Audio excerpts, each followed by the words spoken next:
Hi friends and welcome back to a new episode of Beyond the Boundary. T20 world cup 2024 का first round almost खत्म होने को आ रहा है and अभी तक हमने काफ़ी सारे लो स्कोरिंग थ्रिलर्स देख लिए हैं which has been really interesting to watch to be honest. अभी तक West Indies, South Africa, Australia, Afghanistan and India ने सुपर एट्स के लिए क्वालिफाई कर लिया है एंड बांग्लादेश की क्वालिफिकेशन ऑलमोस्ट सर्टेन है।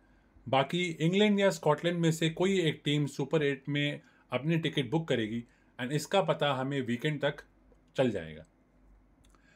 वैसे इंडिया की अगर हम बात करें तो उनकी जर्नी अभी तक तो काफ़ी अच्छी रही है। They won all the matches and team की बैलेंस काफ़ी ठीक लग रही है।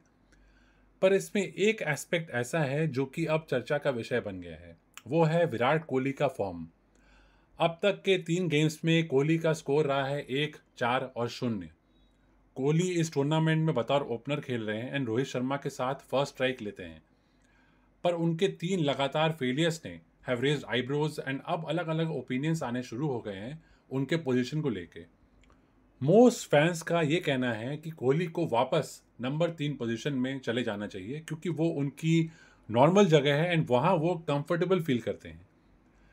कई एक्सपर्ट्स ये भी कह रहे हैं कि Kohli is trying way too hard to be aggressive as an opener and इसीलिए वो फेल कर रहे हैं। तो क्या ये सही है? क्या कोहली एज एन ओपनर ज़्यादा प्रेशर ले रहे हैं? क्या उनको सही में वापस नंबर 3 पर चले जाना चाहिए? इस साल के आईपीएल में कोहली ने रॉयल चैलेंजर्स बैंगलोर के लिए ओपन किया था एंड वहां पे ही ended up as the season's most successful batsman, scoring over 700 runs at a strike rate of 155। पर आईपीएल के पिचेस बहुत ज़्यादा फ्लैट थे एंड वहाँ के ग्राउंड्स भी काफ़ी छोटे थे।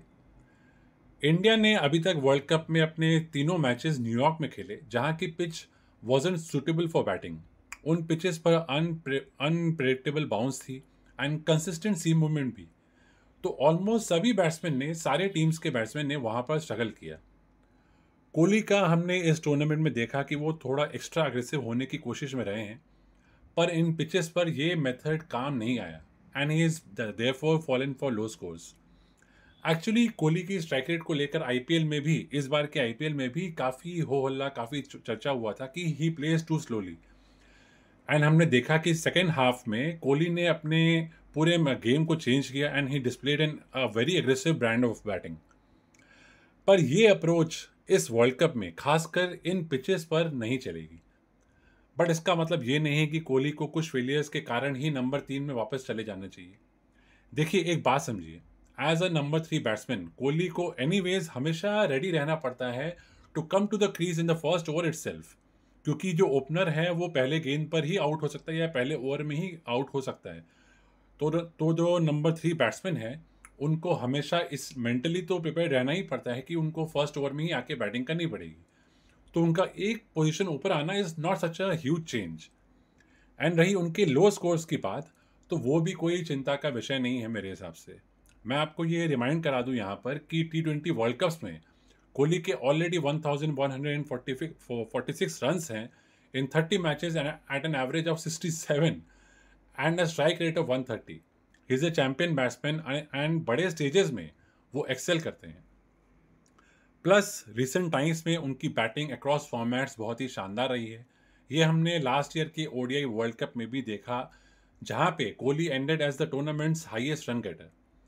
तो मुझे पूरा यकीन है कि वो बहुत ही जल्द वापस अपने पुराने लय में दिखेंगे। सुपर एट्स जैसे ही शुरू होगी, आई एम श्योर जब वो बड़े टीम्स का सामना करेंगे तब उनको तब उनको वापस वो पुश मिलेगा to do better and I am sure he'll do it. और एक और बात आप याद रखिए कि ये न्यूयॉर्क की पिचेस अब हमें आगे टूर्नामेंट में नहीं दिखेगी, तो वो अनप्रेडिक्टेबल जो नेचर था वो कोहली को फेस नहीं करना पड़ेगा विकेट्स का। वेस्ट इंडीज़ के विकेट्स थोड़े स्लो ज़रूर होते हैं but they are still very good for batting and Kohli को इन पिचेस पर खेलने का बहुत एक्सपीरियंस है। सिर्फ वेस्ट इंडीज़ के विकेट्स का ही नहीं, इन स्लो विकेट्स पे श्रीलंका में हो या यूएई में हो, इंडिया में भी काफ़ी सारे ऐसे पिचेस स्लो रहते हैं। So Kohli is more than capable to survive and play well on these wickets.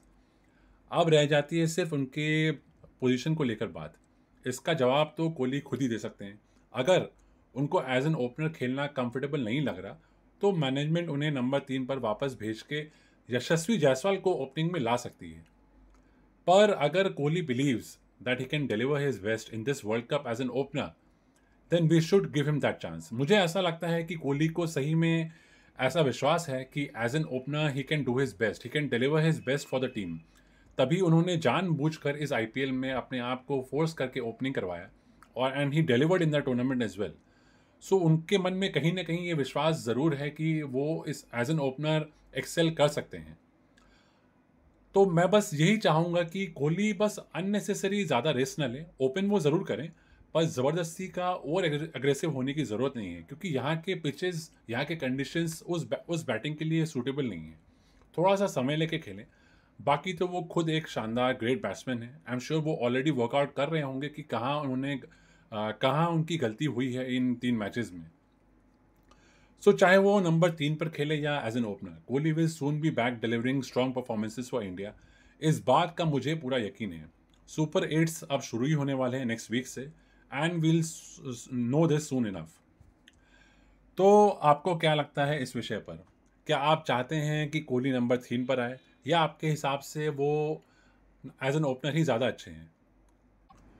And plus, क्या उनके इन 3 लो स्कोर्स ने आपको चिंतित किया है? अपनी राय मुझे कमेंट्स में ज़रूर देना। आज के लिए बस इतना ही। मैं जल्द लौटूंगा बियॉन्ड द बाउंड्री के एक नए एपिसोड के साथ। तब तक के लिए take care and thank you so much for listening.